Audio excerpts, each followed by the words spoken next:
Hi, Ben here from Benz Softwash, and in this short little video I'm going to show you how we converted a carbon fibre water-fed pole for use with a pressure washer, for pressure washing at high level, or in the case of soft washing, for rinsing at high levels.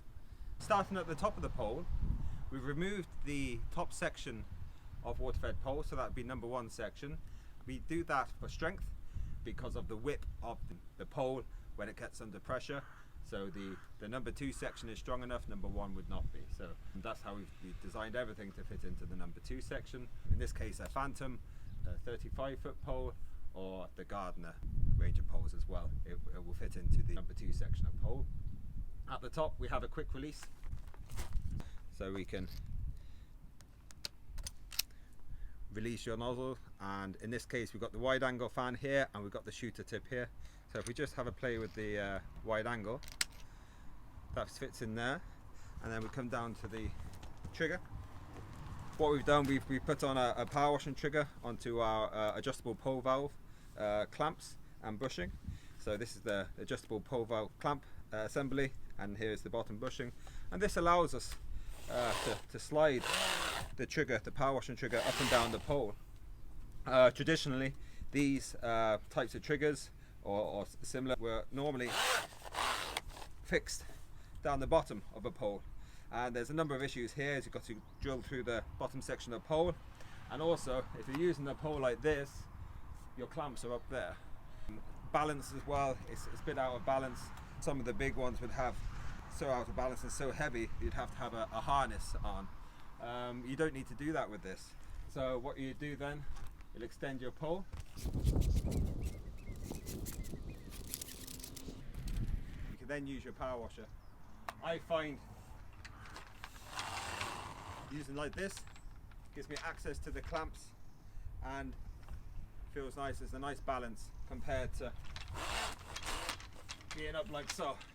Now you can operate it like this if you need to get right to the top and make full use of the pole, but I find this is very top heavy, which is why I like to have it in this position here. You can see there it's much better balance. So what we'll do, we'll start up the power washer and I'll show you it in action.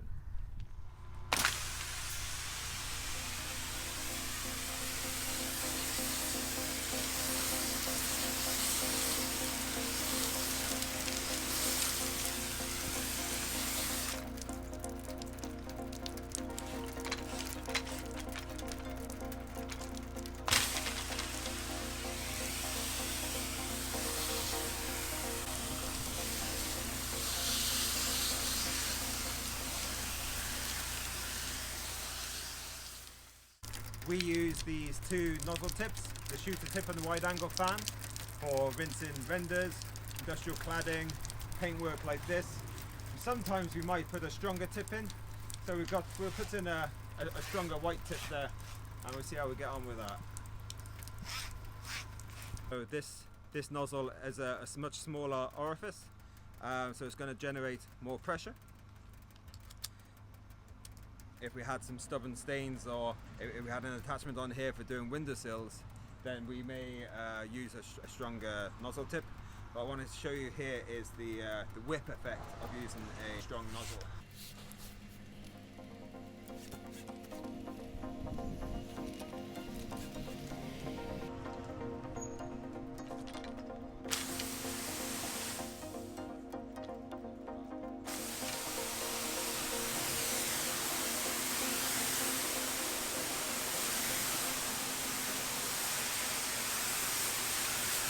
I don't know if you could see that, but the stronger nozzle, it's a lot harder work than the rinsing nozzle. But if you did have some stubborn stains, or you were actually using it for power washing, it's perfectly usable. You just have to bear in mind the whip effect when you press the trigger, and also when you release the trigger. You're fighting against it, and when you let go, it can go the other way on you. So that's how we modified a water-fed pole to allow us to pressure wash or rinse at high levels. So thanks for watching. I hope that's been useful. If you like this video, please give us a like. It really helps us out as well on this channel. If you have any questions, feel free to leave a comment. We do read them and we do reply to them, and we'd like to know what you think. And of course, if you like, please subscribe to this YouTube channel, turn on the notifications, and you'll be notified every time we release a new video. But until that time, thank you very much for watching, and I'll see you on the next job.